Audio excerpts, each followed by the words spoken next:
live on YouTube, Mr. Mayor. Thank you, Cass. So I'll open this evening's special council meeting at 29 minutes to 7.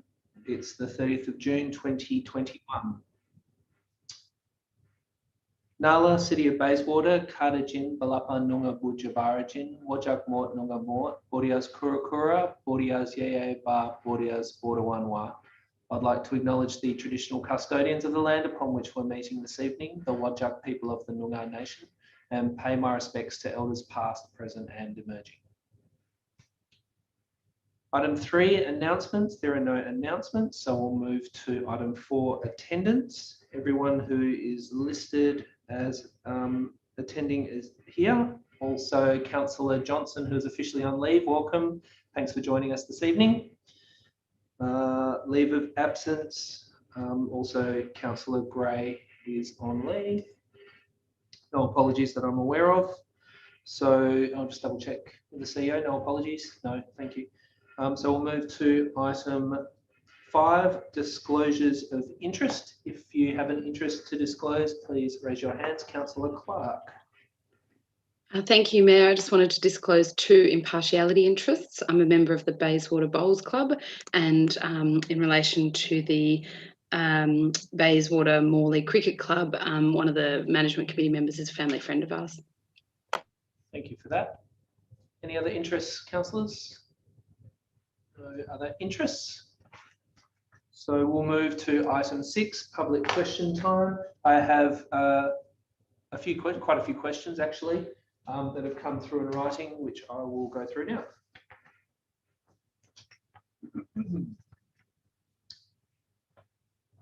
Okay. So first questions are from Warren Lance, 21 Water Vista Place, Maylands. I submit the following questions for the meeting, responses to be included in the minutes. Question 1. Why is the city misstating the actual increase in general rate and minimum rate increase? The city, page 10, background, para 3, ... quote, includes a general rate increase of 2.5%, ... end quote. The general rate for 2019/20 was 0.06393 cents in the dollar, open brackets, 2020/21 not relevant due to concessions, etc., close brackets. The minimum rate for 2019/20 was $906, open brackets, again, 2020/21 not relevant, close brackets. 2021/22 general rate of 0.07465 cents in the dollar is a 16.77% increase over 2019/2020. 2021 minimum rate of, it says 10,000, but I assume that's a typographical error, $1,000 is a 10.38% increase over 2019/20. Officer response. The 2.5% increase relates to the city's rate revenue, not the rate in the dollar or the minimum rate. Effective from 1 July 2020, the Valuer General amended the gross rental values for properties within the district. Therefore, the 2021/22 rate in the dollar cannot be compared to the 2019/20 rate in the dollar. Question 2. Why is the city proposing a loan facility of $3,971,802 when stating that the cash balance at the end of the year of $61,172,583? Officer response. The city's estimated closing cash and cash equivalents on 30 June 2023 is expected to be $61,175,583. This includes restricted cash of $34,311,459 plus additional cash that is required to cover the city's expected current liabilities such as creditors, leave provision, etc. The proposed loans are to fund 3 significant projects, each of which are multi-generational and therefore merit loan funding as the projects will continue to benefit future generations. Question 3. What are the number of full-time equivalent FTE staff employed by the city by department, stroke area and dollars? The 2018-19 budget was based on 354.8 FTE at a cost of $33,242,728. The actual employee cost for 2018 was $32,990,160. Budget 2021-22 has employee costs at $36,150,555, a 8.75% increase over 3 years, with 1 year of no wage rise, so really over 2 years. This is considerably in excess of the rate of inflation. Why? If could be said that the budgeted rate revenue increase for 2021-22 of 2.5 million is to fund, it could be said that the budgeted rate revenue increase for 2021-22 of $2.5 million is to fund employee costs. Response. The 2021-22 budget is based on 371.14 FTE, including casuals. As outlined in the officer's report, the increases to the employee costs between 2020-21 and the 2021-22 are attributed to Bayswater Waves. When the budget for 2020-21 was adopted, it was on the basis that Bayswater Waves and the Rise would close for an extended period due to the COVID lockdown in 2020. The budget assumed that the facility would not be fully operational until January 2021. Therefore, the 2020-21 budget was only for a portion of the year. An increase in the superannuation guarantee rate from 9.5% to 10% and co-contributions payments. New positions, most of which have been identified in the 2017-27 workforce plan, along with decisions of council for new roles. 2% pay increase in accordance with the City Enterprise Agreement. Adjustments to the accounting treatment of annual leave and long service payments, increase in workers' compensation premium. Next person to provide some questions, Tony Green, Bayswater City Residents Association Incorporated, PO Box 1639, Morley 6943. Question 1. How does council justify padding up the proposed rate to include almost $3 million to be added to the reserves when they already have almost $40 million stashed away at the EMRC? Response, the city is anticipating transferring $2,628,477 to reserves, of which include aged care funds, $1,219,865. These are funds relating to the city's aged persons, homes, and doesn't include municipal funds. Land sales, $815,000, proceeds from expected land sale to fund strategic land acquisition in the future. Interest on reserve funds, $77,932, and 1% of rates, $515,680 for asset renewal. The city's equity share in EMRC is not readily accessible while the city remains an active member of the EMRC. Question 2, as the massive amounts of capital needed for the proposed projects, Maylands Waterland, Bayswater Rise, I think I should read Bayswater Waves, and the Les Hansman Centre, clearly demonstrate a questionable lack of preventative maintenance planning and lack of audit control. Is council proposing to mount an inquiry into these current processes in order to identify and correct any shortcomings? The response, capital amounts for the projects listed above are for major refurbishment and upgrade of key community facilities and not for preventative maintenance. Assets do not have an infinite life, therefore over time, assets are required to be upgraded. The planned projects will improve the standards of these assets and improve the offering to our community. Council undertakes competitive tendering and evaluates and awards contracts based on market rates. A high level of due diligence goes into every contract and procurement decision. The administration review processes regularly and are audited by both internal auditors and the Office of Auditor General to ensure appropriate controls are in place. Question 3, how does council justify spending at least $3.5 million on Maylands Waterland and yet allow free admission for the facility that is only open for a few months of the year? Why should the rest of the city ratepayers subsidise this facility? Response, the facility is part funded through cash in lieu developer contributions. As such, this type of funding is applicable to community facilities that are open and freely accessible to the broader community. No entrance fee will be applied to this current development, and the majority of facilities are designed in such a way to be open and accessible for use all year round by anyone in the community. Next set of questions from Josh Everson, josh@josheverson.com. First question, the City of Bayswater's Ranger and Security Service is a key deterrent against antisocial behaviour, crime, and generally making people feel safe in their homes and businesses throughout our district. With the much needed increase in budget for this important service, what improvements, response times, reduction in incidents, etc., is the City expecting to see over the short to medium term from the extra community ranger and associated resources? And response, the position will enable the City to be more proactive with issues such as abandoned trolleys, littering and vehicles causing obstructions, which are visually unappealing, may be hazardous, and create a perception of an unsafe and untidy community, particularly in the industrial area and activity centres. Through a range of education, awareness, compliance and enforcement activities, it is envisaged the visual amenity of the City will improve and the amount of offending will decrease.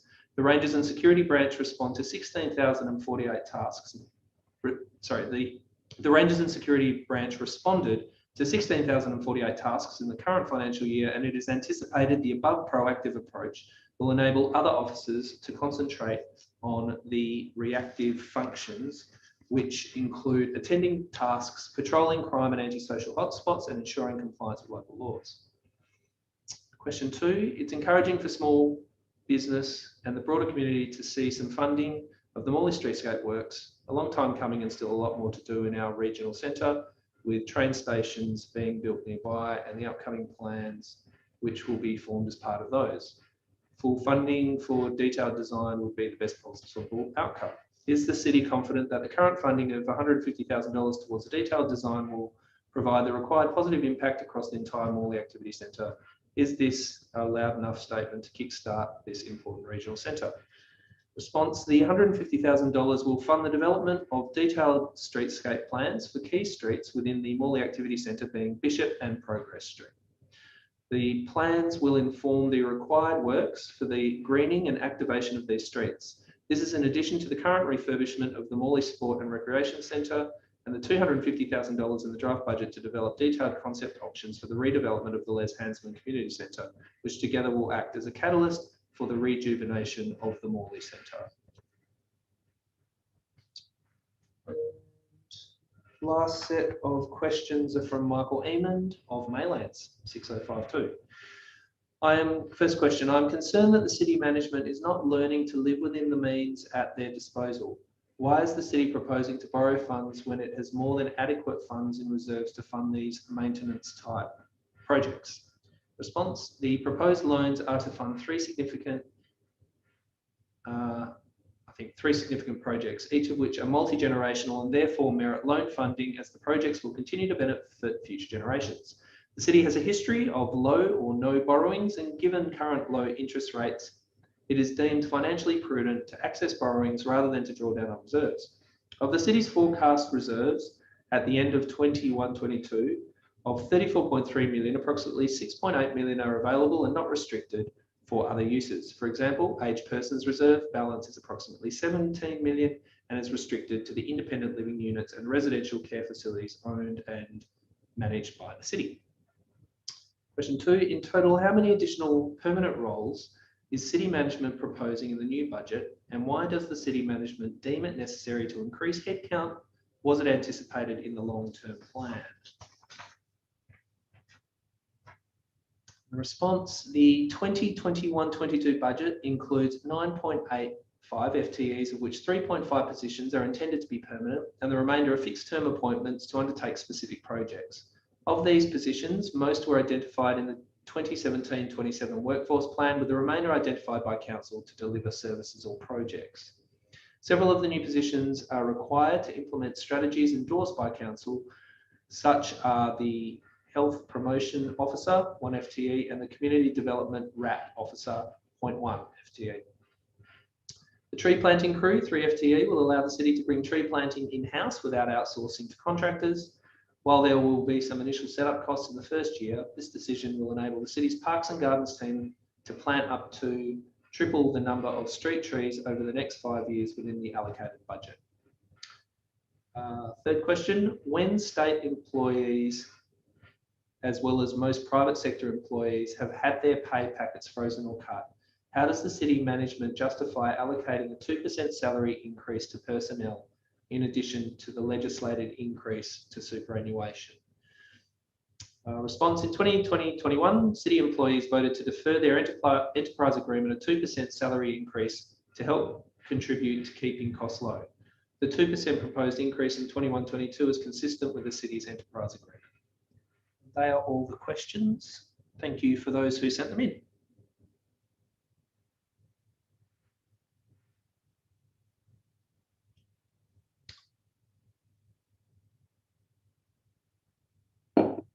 Alrighty.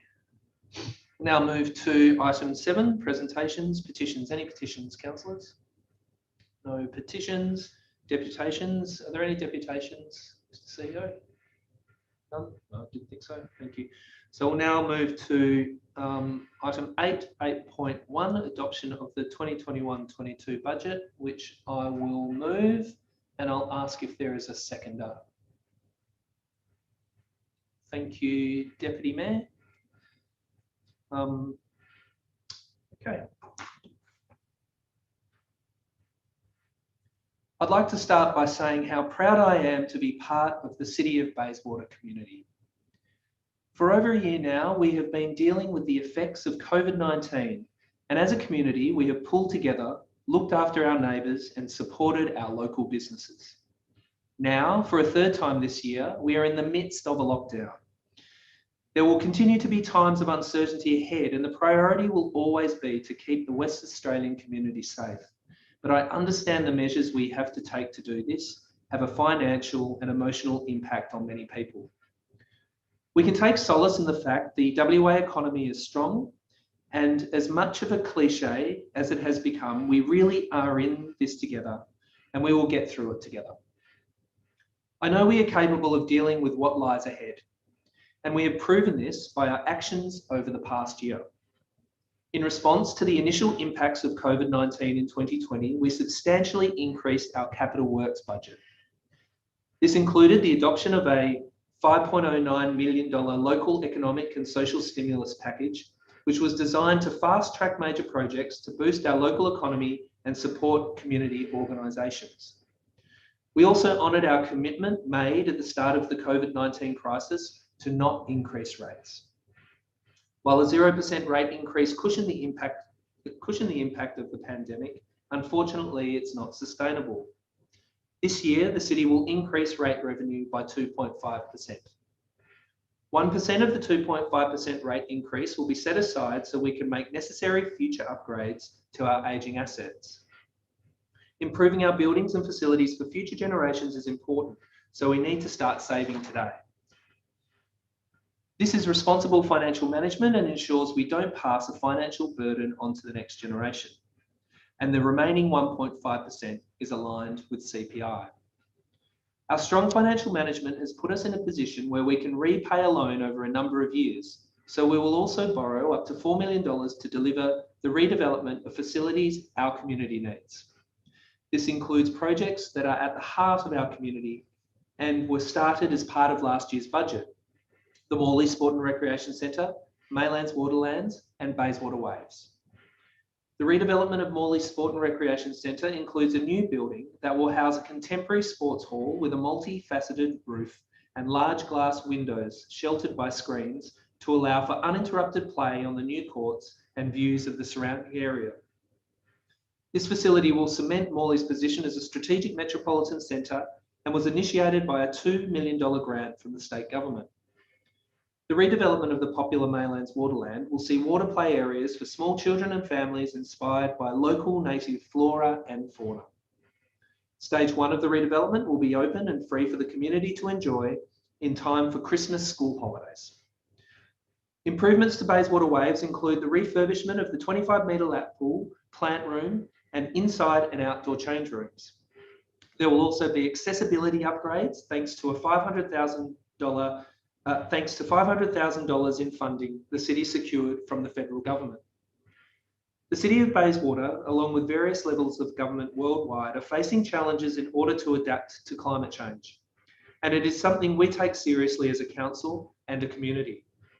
In this budget, we have allocated $266,000 to reduce the impact of climate change at a local level. This includes $100,000 towards implementation of our emissions reduction and renewable energy plan, a further $150,000 to install solar panels at city and community facilities, and $16,000 to continue with our carbon reporting platform. Council is also committed to increasing tree canopy across the city.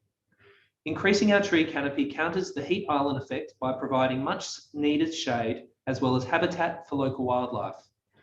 To increase our tree canopy, we need to find the best way to plant more trees, so we opted not to outsource this work to contractors. This decision will enable the city's Parks and Gardens team to plant at least double the number of street trees over the next 5 years within the allocated budget. As we continue to look to the future, this budget will enable the city to plan for the transformation of the Les Hansman Community Centre into a vibrant hub that will support the growth of the Morley Activity Centre. This will allow us to capitalise on the state government's investment in the city through Metronet and the Tonkin Gap project. The 2021-22 budget is evidence that the needs of the community are at the heart of the city's decision making, and I'm confident this budget builds on the steps we have taken towards recovery while remaining financially responsible. I want to reaffirm that Council and the organisation are here to offer as much support as we can to our community during these uncertain times. And we have a hardship policy and rates payment options for those who may need some extra help. I'd like to extend my thanks and that of my fellow councillors to staff and the leadership of the team of the City of Bayswater. It has never been more apparent that these people truly care for our community. Thank you for your resilience, your dedication and your commitment. I'd also like to say thank you to my fellow councillors for their professional, respectful and sophisticated approach to this year's budget deliberations. A good budget is a pragmatic budget, and councillors continue to display a careful, considered and caring approach to this difficult task. And finally, thank you to our community. You are the people who define our city and make it the welcoming, inclusive and supporting place we get to call home. It is an honour to work on your behalf. Thank you. I'll go to the Deputy Mayor. Thank you, Mr. Mayor. Firstly, I would like to thank the staff. Each year, so much work goes into putting together the best budget possible for our residents and ratepayers, and this is no easy feat. I also want to thank all of our staff and volunteers for their agility and understanding over the last 12 months in responding to the challenges presented by COVID. No one knows how much longer we will be impacted by this pandemic, but it's reassuring to know we have a workforce capable of finding solutions and working together to support one another. I think the Mayor, captured a lot of what I wanted to say, so I'll try to keep this brief, but I will be supporting this year's budget as I'm satisfied that it delivers a sustainable economic outcome for the community. It supports key environmental strategies and initiatives, and it meets community expectations for diverse social outcomes. There are lots of great items in this budget, but I'd just like to highlight a few. Funding is provided for our 3 priority projects, Maylands Waterland, Bayswater Waves, and the Morley Sport and Recreation Centre. Each of these facilities are much loved and highly utilised by our community, and I'm proud that we will be able to deliver these refurbishments in a timely and efficient manner. We are bringing contracted work back in-house, which will result in significant savings and improved outcomes in the medium term, and will add capacity to our workforce. We are committing to being financially sustainable by ensuring funds are transferred back into reserves as per our strategic budget policy, ensuring we can maintain our assets into the future. We are listening to the community by funding an additional ranger to patrol our streets and deter criminal activity from our district. And I'd like to acknowledge Councillor Ostrzowski, who has really pushed for this. And of particular interest to my North Ward residents and ratepayers, this budget includes over $2.5 million of new initiatives in our ward alone for road improvements, new footpaths, and park upgrades. These works will benefit everyone in our community, and after years of neglect, we are finally getting our fair share of investment. Whilst I'm talking numbers, I'm really proud to say that this budget will result in 72% of North Ward residents getting a lower rate bill than what they have received over the past 2 years. With all the uncertainty we are facing at the moment, I know this will come as great relief for many vulnerable people in our community. So with all these positives for our entire district, I'm more than happy to support this budget.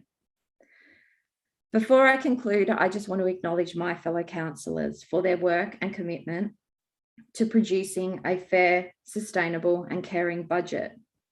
We may not always agree with each other, but we all want the City of Bayswater to be the best that it can be. Thank you for your work. Thank you, Deputy Mayor, for those words. I will ask if there are any councillors who wish to speak against. If not, is there anyone else who'd like to speak? I think Councillor Ostrzowski, you put your hand up. Please go ahead. Thank you, Mr. Mayor. I'm going to be speaking in support of the budget tonight, and I just wanted to cover a few different bases in regards to the budget. Firstly, I want to touch on our revenue. The current opportunities that are available to us to source revenue are restricted, and we're basically restricted to rate increases and increases in our city's fees and charges, and neither of these are particularly welcomed by the community. And these types of increases would need to be significant over an extended period of time to be able to get any reasonable revenue gains. And this is not practical. We can't keep taxing people in this way. So I would like to suggest, and I believe there could be two ways that we could be looking at to be able to increase our revenue intake. First of all, I'd like for us to start looking at the densification in the right areas around the city, and in particular, densification in the Morley Strategic Regional Centre. Density here can be increased, and there could be mechanisms which we can implement and help with to help consolidation of land by private landholders to create parcels of land that are big enough for large-scale developments. This would also facilitate the potential for high-rise buildings, and newsflash, currently unlimited heights are available and are allowed for the Morley Activity Centre. We need to be encouraging large organisations and companies to build and set up in Morley, which will help to diversify and increase our rates base. I'd also like to suggest and encourage the Minister for Local Government to research opportunities for local governments across Western Australia to participate in capital markets for raising revenue using tools such as local government bonds. These local government bonds enable individuals, companies, and institutional investors to invest in our city. Similar instruments are being used in Victoria and in South Australia.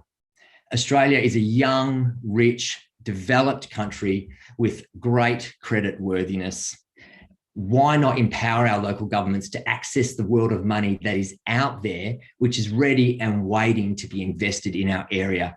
We just need the laws and the mechanisms to allow a greater sense of localism, empowering us to do this. In terms of the budget, and a few of these have already been mentioned, there are lots of good news stories. I'm really happy that councillors have supported my push for extra resourcing in the Ranger and security services. And thank you to the director and managers and councillors that have helped me with this push. Funding and resourcing in this area has remained stagnant for many years, and if anything has been defunded as the definition of law and order has expanded to include other services and projects. And we have heard and recognised concerns of our community around security and safety. And I'm really happy that we're able to alleviate those concerns with an extra ranger this coming year and resources so that they can do their jobs better. This is a really great outcome for our community. I'd also like to highlight some of the projects that are happening across Central Ward. Some of these have also been mentioned. We are redeveloping the Morley Sports Recreation Centre and Bayswater Waves. We're also removing dangerous materials from the Hampton Park Scouts Hall, and we're delivering upgrades to the Morley and Carramar community centres and the Embleton Golf Course building. It's nice to see money being spent on improving roads and footpaths in our area.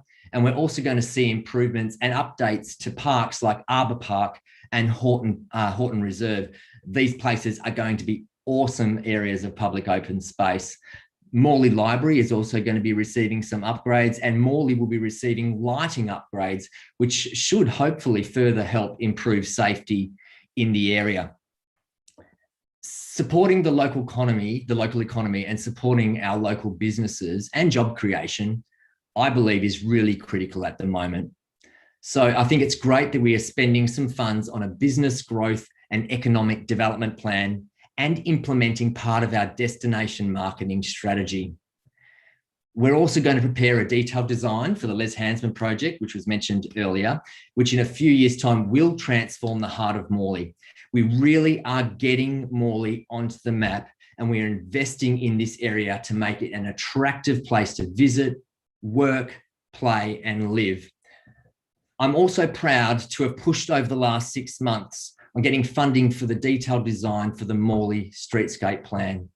We need a detailed design so that we can get this project off the ground and start work on fixing up and improving the visual appeal, connectivity, and amenity throughout all of the Morley Activity Centre. $150,000 is on the budget this year, which is a good start for the detailed design. And this will get us the detailed design completed for Bishop Street and Progress Street, which is the heart of Morley. But as I said in last night's meeting, there is more to Morley, and there are many more main arteries in Morley that also need attention, desperate attention. So I think we need to do everything that we can at the moment to make Morley boom. The time is now, and we have to do this. So because of this, I would like to propose an additional limb to be added onto this budget. And I have sent this through previously. So if that can be shared with all councillors, please.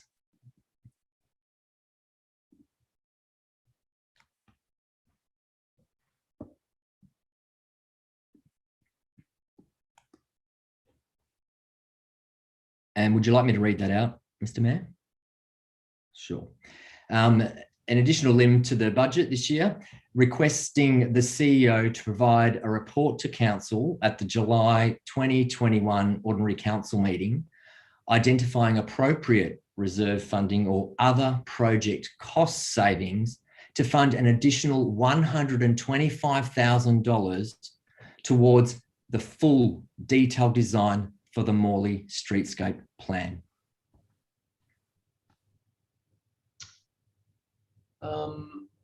I'm comfortable with that being included as a limb 9. I'll just ask the Deputy Mayor if she is, or yes as well. Okay, so that will just, because we haven't gone any further in the debate, Councillor will include that in the substantive, so that's a limb 9. Okay, thank you. And do I need to speak to that, or what happens here? If you want to add to it, you can. You're still in your speech. So yeah, thank you. I would like to add to that. I think it's really important that we invest more time and money in Morley. I think by putting further investment into this detailed design, and when we start implementing this project, we're going to attract more visitors to Morley. More visitors to Morley means more money being spent in the businesses in Morley. Being an area where there is a fine, when an area has more money being spent in it, more businesses want to come to our area. More businesses in our area means more employment opportunities, More employment opportunities means people can live and work in their neighbourhood. It means people don't have to get in their cars to travel. It means more people will have opportunities for housing in our town centres, perhaps, which also has a flow-on effect for businesses and the restaurants and the sporting venues in the area. By investing in our streetscapes, we are signalling to the world, and remember from our marketing strategy, the world meets in Morley, that we are open for business, we are open for investment, we are open for employment, we are open for activation, we are open for becoming a significant player in the Perth metropolitan area.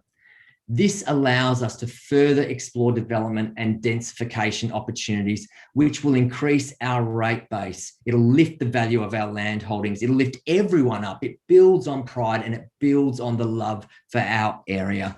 We've recently heard from prominent former state politician who has described Morley as being one of the ugliest town centres in Perth. And image is everything. And if we have an attractive town centre with great streetscapes, people will come and people will treat the area with respect. I don't think I need to add anything else. I'm going to leave it at that. And I thank everyone for listening. And I thank the Mayor and Deputy Mayor for including this additional limb in the budget. Thank you. Thank you, Councillor. Well spoken. I'll now go to Councillor Clark. Thank you, Mayor. I'll just make sure you can hear me. Thank you, Mayor, and thank you to the Deputy Mayor and Councillor Ostaszewski for supporting the budget and speaking so passionately about their area. I know Morley is in good hands when we're forward planning like that. So I'm supportive of the amendment. It might have been good to add it in earlier in the workshop so we could see it flow through the books, but I can see the intent that Councillor Ostaszewski has here in trying to get this happening in Morley. I wanted tonight to explain a little bit about our rate setting thoughts, and obviously without going into numerous confidential workshops, we're having a rate increase this year of 2.5%. I wanted to explain to the community some of my thinking around why that was appropriate, particularly as we now sit in another lockdown during COVID. So last year, we essentially had a rates freeze, which was difficult in a GRV year. And I commend the CEO for making that work in very innovative and clever ways. This year, I think we've seen the economy perform better than we expected. Less people are unemployed than I would have thought they would be given a pandemic almost a year on, or just over. And so how the 2.5% rate increase was sort of come to it, particularly in my mind, was that 1.5% of that is CPI and WA-based CPI, so not just national figures. And we looked at the Walga cost of living index, which has increases for local government of about 3.2%, although those numbers are moving around quite a lot, and you use that number with a bit of caution. And then the other thing that we have at the City of Bayswater is a long, 30, 40-year history of not always putting aside money into reserves for our existing large-scale capital assets, mainly our swimming pools. So there's a 1% reserve, which we introduced before COVID, and then obviously didn't do last year, for those capital assets to go back into those reserves to make sure that we have enough money going forward. I'd never want another councillor in 50 years' time to be sat there not having enough money to fix up a waterland or a waves. The other thing that I'm really proud of at the City of Bayswater is how we've treated our staff during COVID. So I commend the CEO for keeping many of our casuals on when they could have been legitimately stood down and not paid. They were redirected into other, if they chose to, into other useful jobs, and I think some of them quite enjoyed the diversity of it, getting outside and painting some things or doing something a little bit different to their usual day job in the library or in the swimming pools. And so I think that was really positive. And the other factor that I'm really proud of at the City of Bayswater is that as part of our EBA, we are paying our workers an additional 2.5%. And that is in addition to providing the increase in superannuation from 9.5% to 10%. I think it's really important. You look at the economy overall at the moment, and you only have to read, your Ross Gittins or your general economists to know that we actually have a wage stagnation problem, and people not only feel like they're going backwards, they are going backwards based on inflation. So I'm really proud that the city does that. I hope that that then drives wage increases out in the private sector as well. I think it's really important that the public sector does that. This budget also locks in participatory budgeting.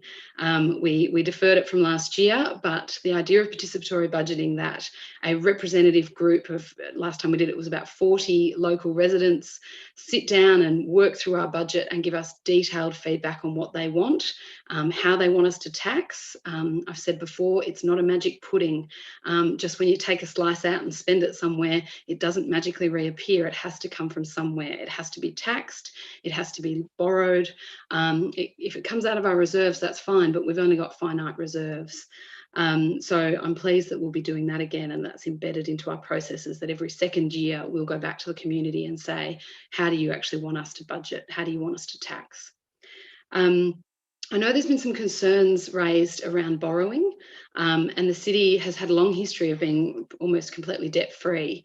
And I wanted to reassure the community that I have assured myself that we have put in place additional checks and balances in relation to these borrowings. First of all, it only relates to 3 projects at this stage, only 3 long-term, big-scale capital projects.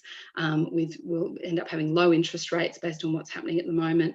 And we do have a number of checks and balances in place through policies, through the budget committee that I created a couple of years ago. Any councillor and any members of the public can ask more questions about how our budget is done. Audit and Risk Committee, which I've chaired for the last short period, last couple of years since we've done committees. We look at these sorts of things through audit and risk as well, and we can make that a regular check and balance on how we borrow. So I think people should be reassured by those factors. They don't make the headlines because audit and risk is not the most exciting front page news, but we do have those systems in place. The other thing that I wanted to thank the staff for being particularly innovative is around a notice of motion that I brought forward earlier in the year to double the number of trees that the city plants. It's all very well and good us having carbon targets, but we actually need to implement things to change those targets. And whilst you have a number of people chopping down trees both on verges but also clear felling before subdividing, and as we get more density, more clear fellings happening, we're losing trees more quickly than we're planting them. And not only does it become a carbon environmental issue, it's also a health issue. We're going to have increased temperatures in coming years, and if you can't walk down the street without fainting and have to go to hospital, that is going to be a problem for us. So that is part of the climate change sort of adaptation and mitigation that we're doing.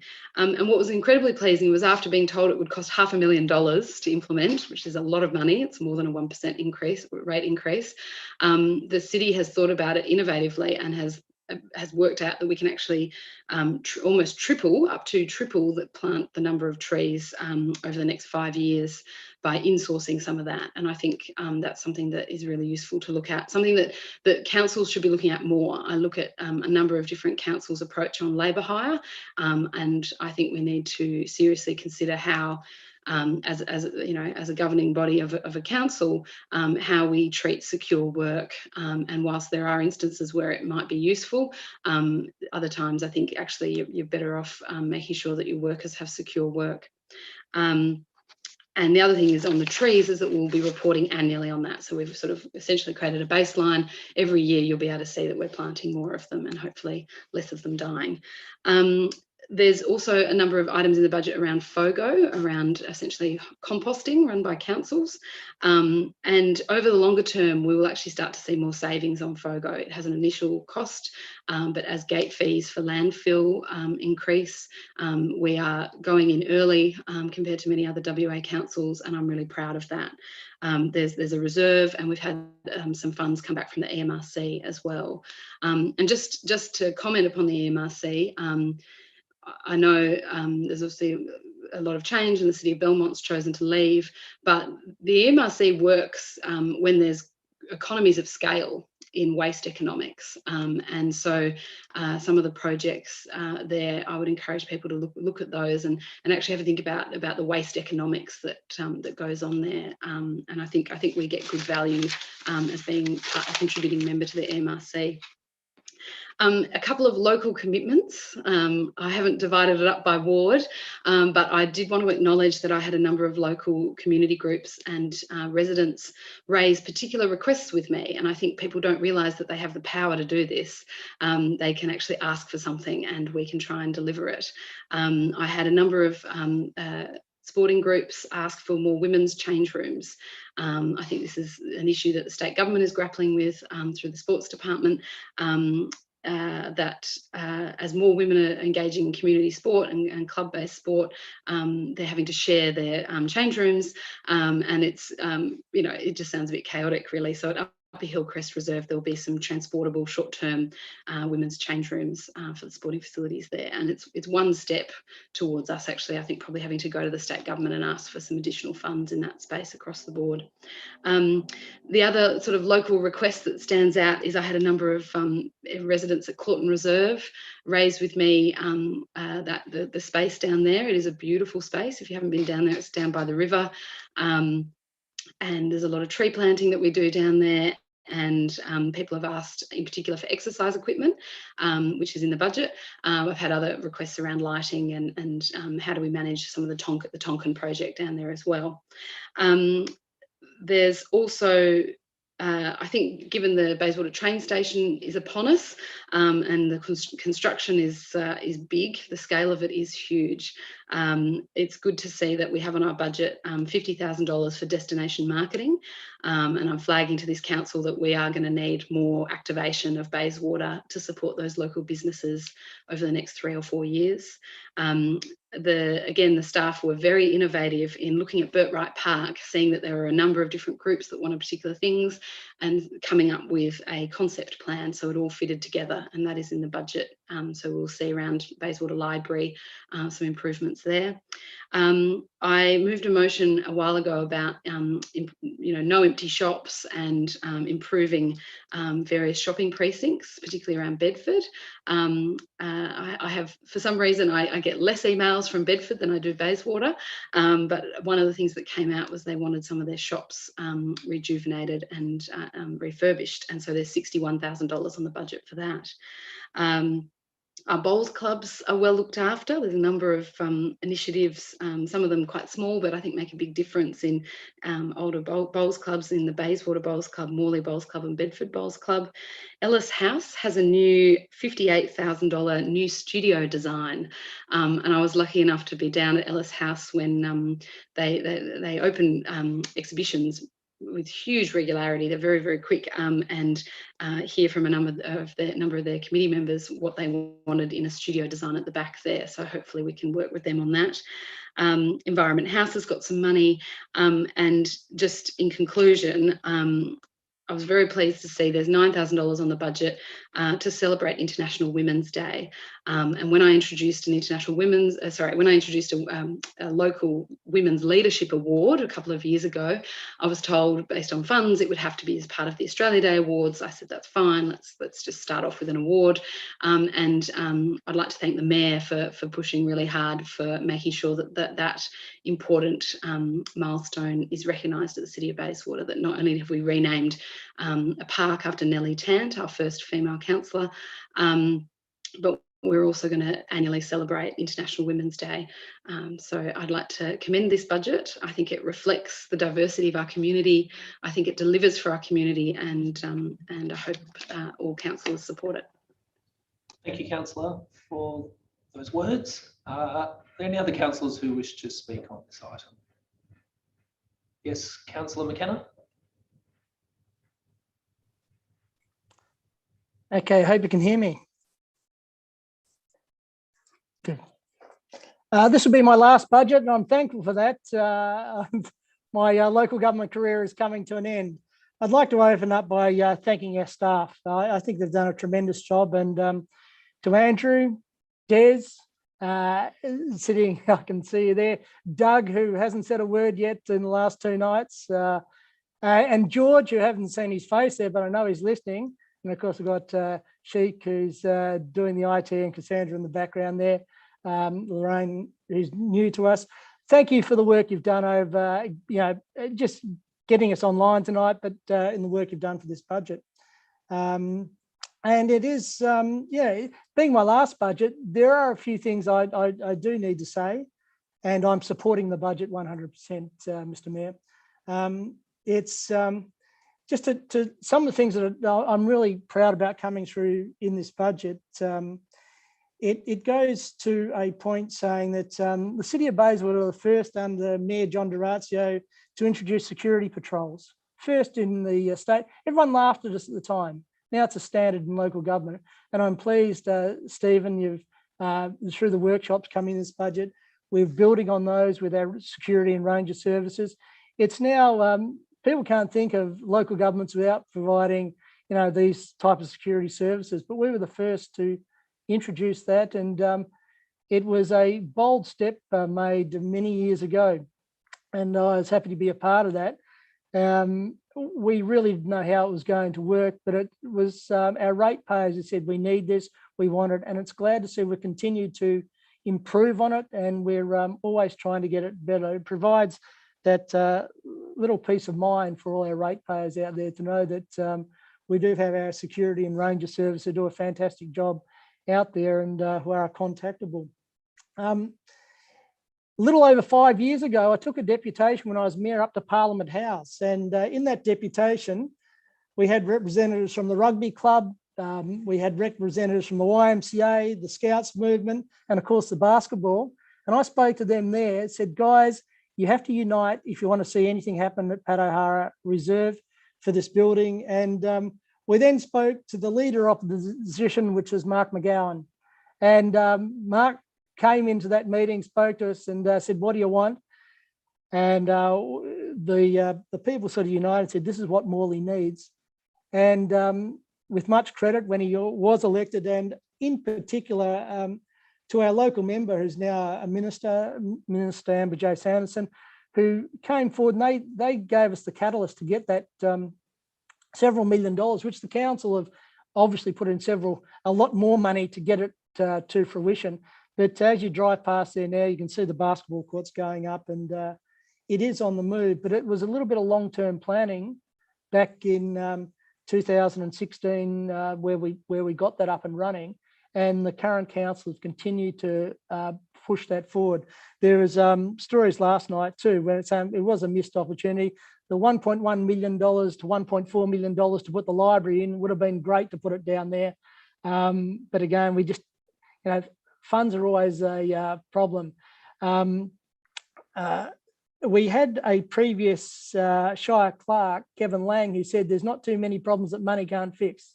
But the problem is we just don't have it. So we've got to be creative. And I like some of the ideas that Councillor Ostaszewski has said we should be raising.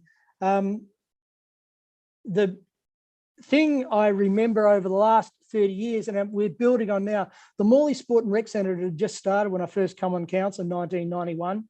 And of course, it's having its major redevelopment because of our ratepayers are saying we need these facilities. Bayswater Waves was a tremendous inclusion. If you don't know, for other councils, your aquatic centres have about a 25-year lifespan. And Embleton Swimming Pool had just about that. It had been opened in the early 70s. And by year 2000, we built the best wave centre, the only wave centre in Western Australia. And of course, it's one of our most popular facilities, provides not just for our own ratepayers, but for everyone. So it's great to see that we are spending a lot of money. It's about 21 years on since we had built that out. And the original cost to do the refurbishment there was $12.5 million back in the year 99-2000. We did that without any borrowings, by the way. All the things we did in previous councils, and I was chairman of finance for a lot of that times, we did without borrowings. Morley Sport and Rec Centre, the Bayswater Waves, the Rise, again, $22 million building without borrowings. And admittedly, $10 million did come from the federal government and the time of the global financial crisis, and they wanted to apply workers. And of course, we got $6 million from state government. We fitted out the rest, but again, without borrowings. Lightning Park, of course, another $4 million project without borrowings with cooperation from the City of Swan. But that's the next point I want to speak on, and that's the borrowings. I have never really been against us borrowing money. It's just that we've always tried. When I first came in over that 30 years ago in 1991, it was at that time a third of our rates were going back to pay down debt. So we're coming from a time when interest rates were incredibly high when I first started. Now we are at a situation where interest rates are at historic lows. So I think it is the right time for us to borrow the $3.9 million to look at putting the $1.6 million into Bayswater Waste to build Maylands Waterland, which we inherited again during when I was on council from Stirling. I still feel sorry that we got not enough money from handing over Stirling. We increased 18% in size. Stirling lost 5% of their size. We felt that we had a bigger claim on the rate shares for those areas around Maylands. It didn't come. We only got just over $1.1 million, and we had to make things work. And of course, we picked up the Waterland.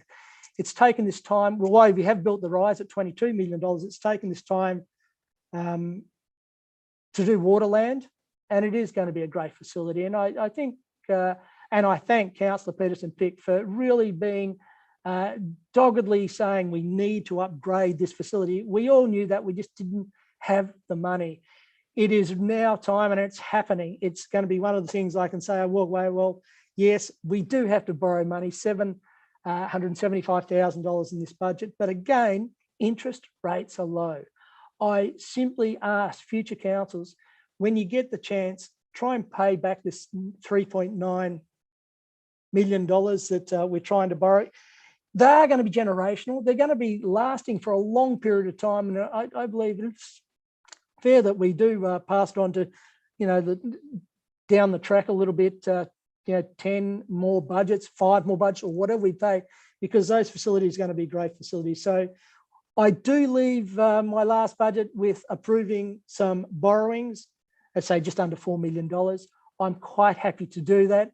I thank all the councillors for the dedicated hard work they put into this. I hope that we do get good support for this budget. And I'll finally leave a little bit of advice to our CEO. We are in a current pandemic. Please make it as easy as possible for our staff to get vaccinated. If they need time off to get vaccinated, let them get that time off. They were incredibly generous in foregoing a 2% pay rise last year, and I'm only too happy to support them with the rise coming through this year. But if you need to get groups of them down when the vaccines roll out to go and have it done and take even a little bit of half a day off work to get it done, please let it happen. I thank the City of Bayswater, I thank the ratepayers, and I look forward to seeing what happens in the future.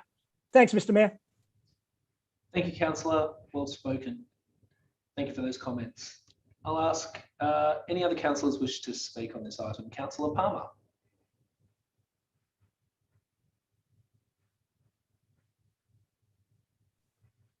Thank you, Mr. Mayor. I'm very pleased and proud to be a Central Ward councillor with Councillor Barry Mckenna and also Councillor Stephen Ostaszewski. And I thank them both for their sincere hard work that they've done. Long-term Councillor Barry Mckenna, and in the last couple of years, Councillor Stephen Ostaszewski, who has actually shown himself as a great force for Central Ward. I'm also pleased that he's mentioned the Morley Activity Centre Streetscape Plan. That started many moons ago and has been a very good long-term plan in the days when Galleria was making a fortune and we thought we were going to hit it off straight away. And due to all the financial mishaps of life, it sort of really took a stalling step. But we as a councillor have kept it going. And I remember going down with our placemaking officers from the city, walking all the way through Russell Street, Walter Road, all the way around, looking at the seals and shaking our heads and knowing that they had to go, the stone seals. So it's good that we have now, a nice green streetscape plan, Morley Activity Centre, that is going to green the area with trees and shading, give festive lighting, do all the things that a city like Morley needs. And I'm very proud of Morley. I'm very proud of all our parks. I'm proud that we're going to have a station, a Morley station, and proud of the skate park as well. We've done a lot of work. All the councillors have been hardworking. And I also want to say a thank you to our CEO, Mr. Andrew Bryan. He's been there above this all, watching, working hard with us, with yourself, the Mayor, as well. And he allows us a little bit of leeway as sensible, intelligent councillors to talk to the various directors and so forth, which I've seen in the past, and Barry will also understand that too, wasn't really flavour of the month to do. And I think that joining, that just slight joining with the directors and chief officers around for all the councillors has been an absolute breath of fresh air.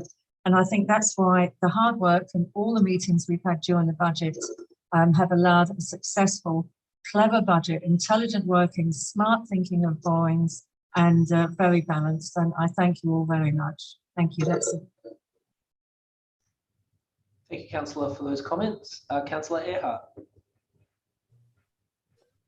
Yeah, apologies, Mr. Mayor. I may have gotten confused in the little FAP fest. But are we still debating the amendment, or are we on the substantive? Was the amendment accepted by the mover and seconder? Can I get some clarification? Yeah, the amendment is part of the substantive. It was accepted by the mover and the seconder. Thank you. Did you wish to speak? Not just yet, thank you. Okay, thanks. Any other councillors wishing to speak on the item? Thank you, Councillor Peterson-Pick. Thank you, Mr. Mayor. Can I just start with getting some clarification, perhaps from the city through you, the chair, about that amendment that was added to the motion? I know it was something that was already raised during the workshops and was not included in the budget because of all of the other expenses. So I'm just trying to understand what does it actually mean when we are approving the budget tonight and we are adding this amendment. Are we committing ourselves to that additional money? What's the implications? What are the implications? Through the Mayor, the implications of that, it won't change the budget tonight. What it will mean is we'll bring a report back to council in July, looking at options as to how we could potentially fund that. And then council will make a formal decision. So whether it comes out of reserves or whether we can identify some funding cuts in another particular project, but it won't impact the actual bottom line of the budget tonight. Thank you, CEO. Look, I also would like to start by thanking the officers who worked on this budget. I know I can only guess how much time was invested in preparing this. So thank you. I'm also going to support the budget tonight, and I just want to make several comments. With regards to the rate increase, I think that the rate increase that equal to the CPI, which is 1.5%, is reasonable for this year. I understand that we're also including another 1% that will bring the total rate increase to 2.5%. And the purpose for that is to add more money to our reserves.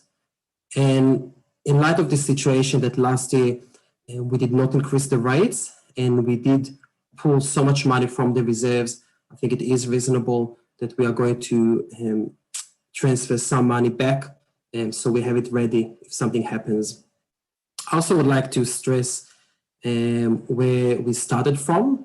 The previous council, before I came on board, and I think many councillors here approved the long-term financial plan for our city.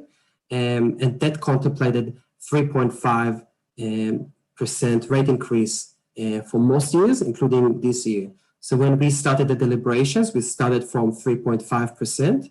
So I think reducing it to 2.5% is overall a good outcome. I'm sure many residents and ratepayers, I should say, would have preferred a lower rate increase, including myself. But I think in light of the circumstances, I can live this year with 2.5%. I'm also very pleased that we are applying this year the GRV. Last year it was not applied, and I had concerns about that. This year, our ratepayers will see changes in accordance with their own GRV, which I think is fair and equitable. Some will see decrease in the rates, and some will see an increase in the rates in accordance with their property values. So that's a good outcome. I have had, as you know, strong reservations about borrowing money. I have raised it in several meetings before, and I still have reservations about borrowing money. We are borrowing $4 million over a 10-year period that we will need to return it, which is quite a significant amount of money.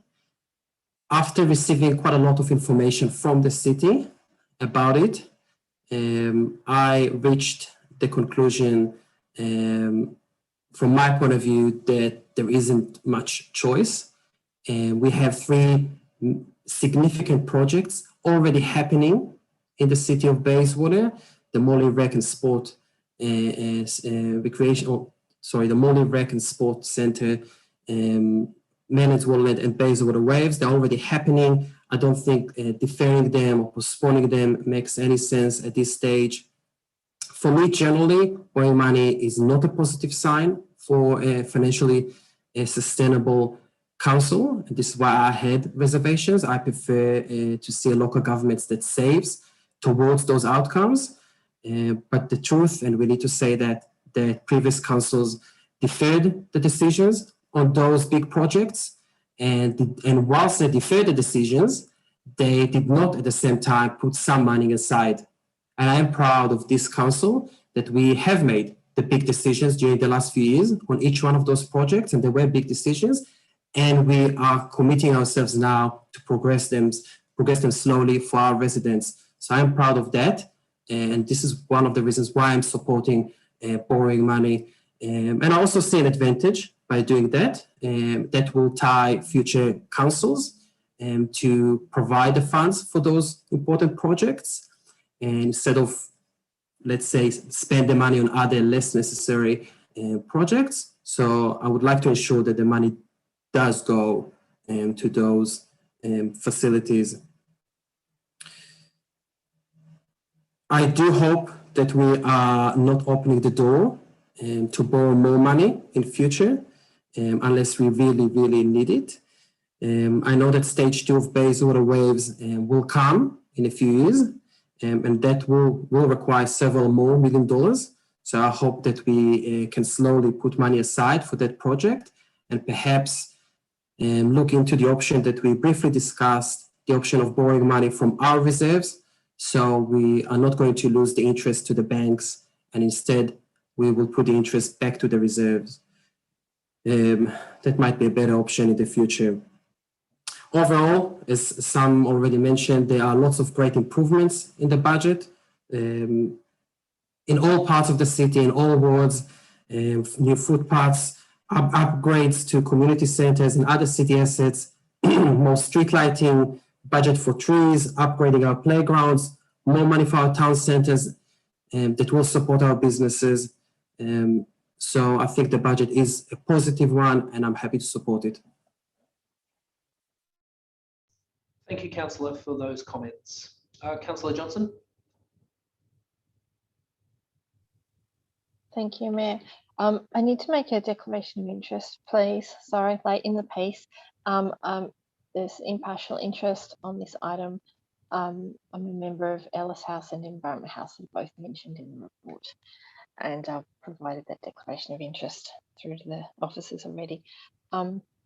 Thank you to staff, particularly Lynette and her team who pulled together this budget. We've had a number of workshops on it, and we've gone back and we've changed it, and it's been recast multiple times. It's just a lot of work. I know we could have kept going, having lots and lots of budget workshops. I know we all wanted to, but eventually it comes to this on the 30th of June, and should it be passed, then our officers will get cracking tomorrow on a whole lot of projects, many which have already been talked about. I was worried the rate increase wasn't going to be high enough when we started doing this and cutting it down to achieve all of the things that we wanted to do. So I've heard Councillor Clark say there isn't a magic pudding, so it's probably credit to the organisation that have been able to craft a budget that achieves the implementation of so many of the strategies that we have adopted over the last few years on council. I'm talking about maybe our reconciliation action plan, our homelessness strategy, our cultural plan, age-friendly strategies, water-wise strategies, hydrozoning, the footpaths that have been built in recent weeks. A footpath plan is really changing the nature of our suburbs and making it easier for people to walk and cycle around them, particularly in Bedford. What I do hear from residents in Bedford is they love it there, and some concerns about feeling a lot unsafe. So additional street lighting, footpaths, work on our reserves are going to help, I think, for people to feel more in love with their neighbourhood. Particularly pleased to see in this one, as well as many of the items that have already been talked about in terms of carbon reduction stuff, the continuation of our FOGO rollout, and the footpaths and street lighting, lots of environmental investments in our natural areas, our parks, and our reserves, our natural areas in Lightning Park, our foreshore, the start of our foreshore restoration plan. I think we are going to have to spend more money in that area, but certainly there's money in there to get cracking around Tranby. There's money in here for the dog park's going to be built down at Riverside Gardens, and the toilets are going to be updated, and some more bike paths going through there, and some additional work in continuation of the work at Baygap and the Mainland Sandfires, which I'm really pleased to see, and we'll be excited to see that going ahead. So yes, I'll be supporting this budget. Thank you, Councillor, for those comments. Councillor Earhart. Hi, I won't be supporting this budget. I've got two main issues with it, and that's not to negate the good that is contained in this budget, nor the hard work that's gone into developing it. Firstly, I can't support a budget that endorses borrowing money against assets that aren't revenue generating. That in itself goes against any good finance that I've ever been exposed to. You just don't borrow for something that doesn't generate revenue. Secondly, my biggest peeve year in, year out with our annual budgets. The annual budget is supposed to be a byproduct of the strategic and corporate planning, and that includes our long-term financial plan. It's not meant to be ad hoc alternative planning mechanisms. Setting rates year by year is not consistent with having and implementing our costed corporate business plan or long-term financial plan. If the City of Bayswater's corporate business plan doesn't include real 4-year rates profiles that's consistent with the long-term financial plan, then our corporate business plan is inadequate, and we as councillors are not responsibly exercising our primary governance role, strategic decision-making.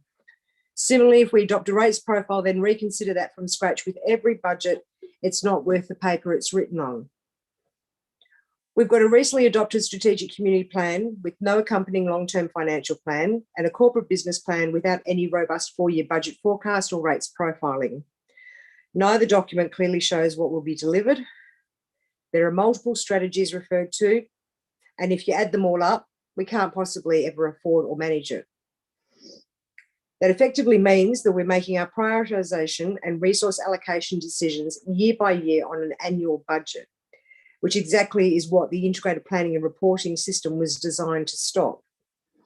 I just, in a perfect world, the way that this is actually supposed to work is we have that plan, because it not only gives a surety to us and the city, but it gives a surety to our ratepayers, and it sets clear defined goals that we can manage. And that can be built in there as well, so that we have that flexibility, so that we can deal with things that arise like the COVID situation, etc. Because, as if if we get another COVID outbreak and we have to look at doing a stimulus package there again, that should trigger us revising our corporate business plans and our 4-year budgets with a long-term financial plan. That's proper and orderly planning. I'm yet to see that ever be delivered from our city or our council. Thank you, Councillor. Councillor Sutherland. This is great. This is the one time a year we everybody has a say on one item. Look, firstly, again, I'd like to join other councillors in thanking the officers led by Andrew and Lorraine for all their work they've done in providing the workshops, all the PowerPoints and the reading that we've undertaken over the last few months since March. I'd also at this time like to, before I get into it, acknowledge Barry McKenna for his last budget. He's done over 30 of these. That's a big effort, and I'm sure he's got lots of stories he could tell about different ones and how the budget process has changed all that time. So I really appreciate his input, and well done, Barry. I just want to, my take on this is a bit different. This budget's been set against a very topsy-turvy economy, as Councillor Clark mentioned before about some of the employment figures, etc.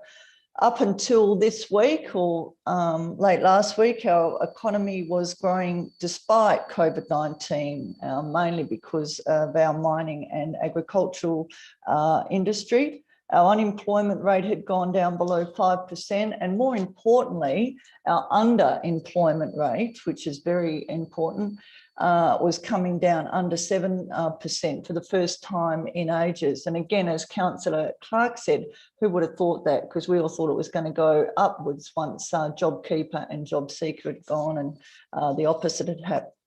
Fast forward now to last week, when early this week, and now we've got 12 million Australians put in lockdown in most capital cities around Australia. So we're suffering, you know, who knows how much more economically we're going to suffer, but it's estimated that Sydney's losing about $1 billion a week due to this lockdown. So against this background, we've had to plan for a budget. The officers had to plan for a budget that's sustainable and sometimes difficult. The city of Bayswater has a limited revenue base. Unlike the city of Stirling or Joondalup, we can't get bigger. We're obviously size-wise, unless we take smaller councils up, we've got nowhere to go. So it's important, I think, that we live within our means. The 2021 budget is a deficit and borrowing budget.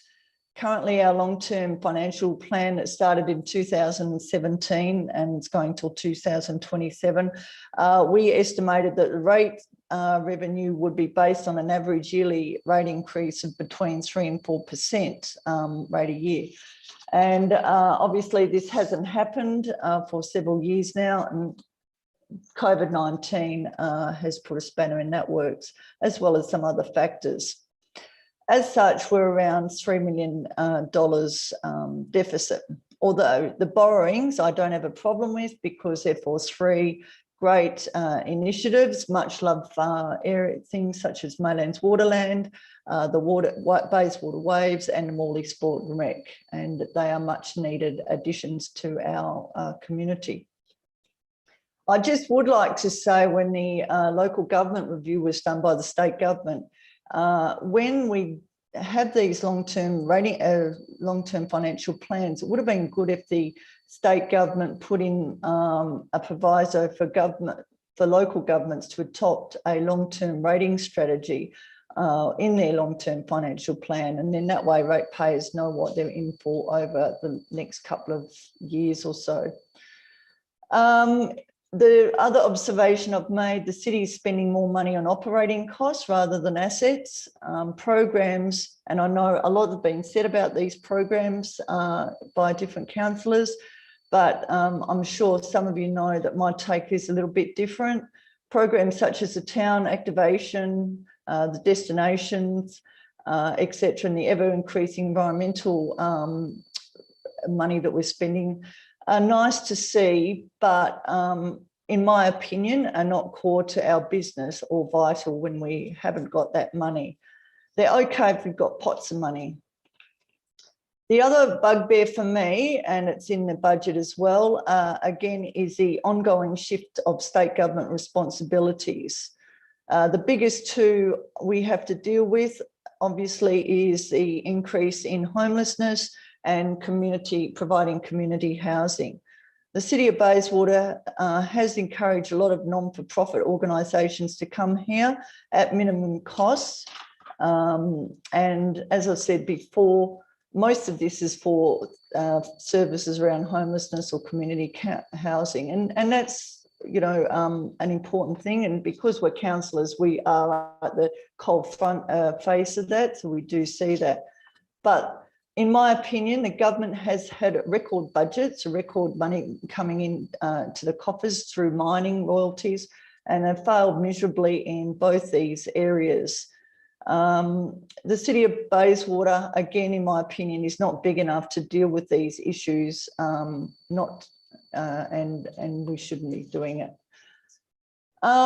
We also have a land acquisition and disposal strategy, which is designed to sell off properties that are not needed. And I think we could do a better job in this space.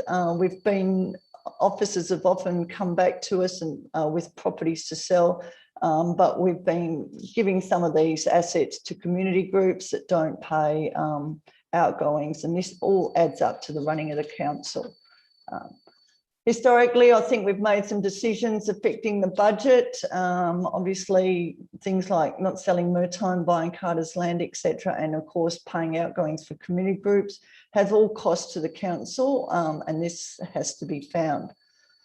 All these factors make it difficult for me to pass the budget with the 2% rate increase when I think of what is actually happening out there in not just the North Ward, but the whole city of Bayswater, in fact, the whole of Perth, really, in terms of cost of living pressures. I just also think we are a very compassionate council, there's no doubt about it, and we're very environmentally friendly, and that's the decision that the council's gone down. But it also has a cost, and if we don't have a healthy economy or a healthy economic bottom line, the rest doesn't happen.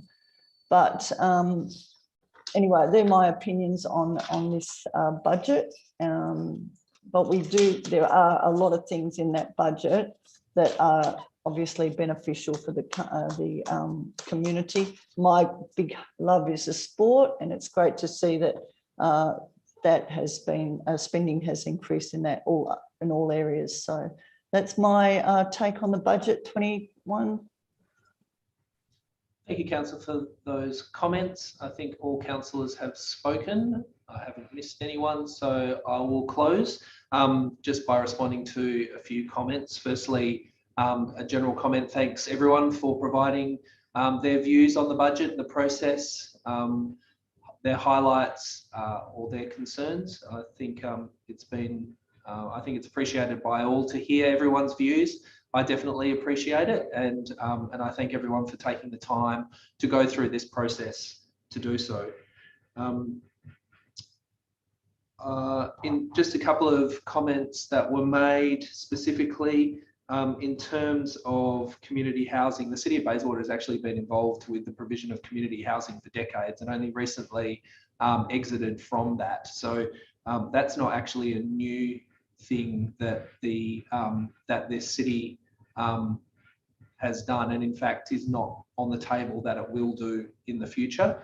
The city did it decades ago. I know Councillor Mckenna would be aware of that particularly. It was done decades ago. We exited from it because we determined that that is correct, that it is a state government responsibility, and the homelessness strategy doesn't contemplate the city providing community housing in the future, but rather advocating for the state government to provide community housing. Just wanted to make that clarification. In terms of spending money on environmental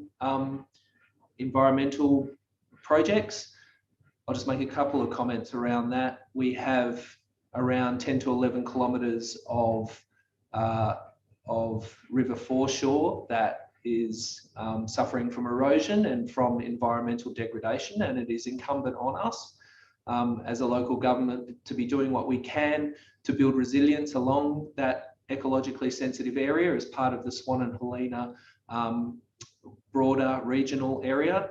We also are the custodians of an area known as Lightning Swamp and in the North Ward, and it is critical that we continue to work to improve and to protect the environmental communities there, as well as Arbour Park in Central Ward, which we are learning very quickly is actually a very important environmental area within the district, and the work that the city has done with expertise, with experts, bringing experts in to gain a better understanding of the importance of Arbour Park has been something that's really important. If we don't spend some money now, it will cost a lot more in the future as we have the climate crisis bearing down upon us. So I think that's actually critical funding to spend.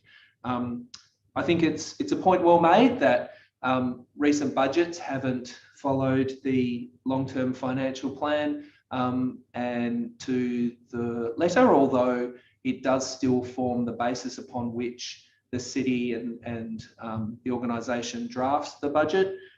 If we follow the long-term financial plan to the letter, then we would be doing specified area rates. And I think this council is very aware of the past feedback that we've received, particularly from people who live around the Maylands Lakes area and their rightful concerns around specified area rates.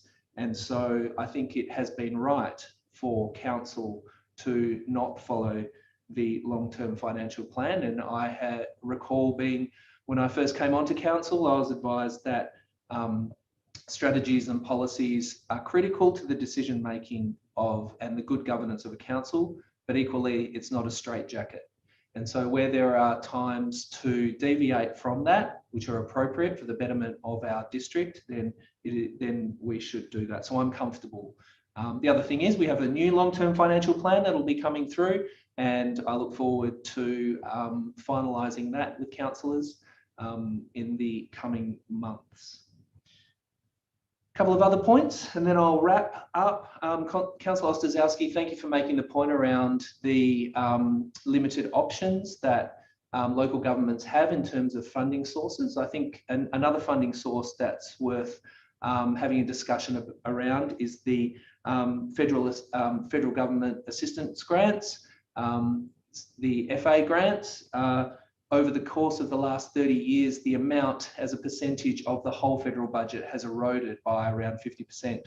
And I think it is really important to also include in the discussion the need for the federal government to review the amount of funding it provides local governments. The reality is that it is the local governments that deliver projects that are funded by the federal government in many cases, and the local governments are the custodians of a huge number of public assets that West Australians and Australians enjoy. And so I think it is right to include in the discussion around the funding mix the amount of federal funding that goes to local governments. And I think there is an argument to put forward that the almost 50% erosion in terms of percentage of federal government budget over the last 30 years should be revisited as well.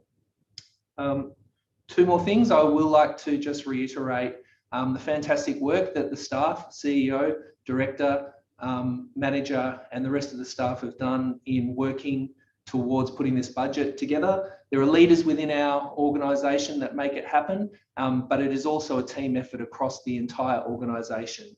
And I know that officers and managers and other staff are feeding information through in order to put together what is a massive body of work year in, year out. So I did mention in my speech, other councillors have mentioned it, but I think it's worth mentioning again. Councillors truly appreciate the work that you do. It doesn't go unnoticed, and thank you for doing everything that needed to be done to get it to this point.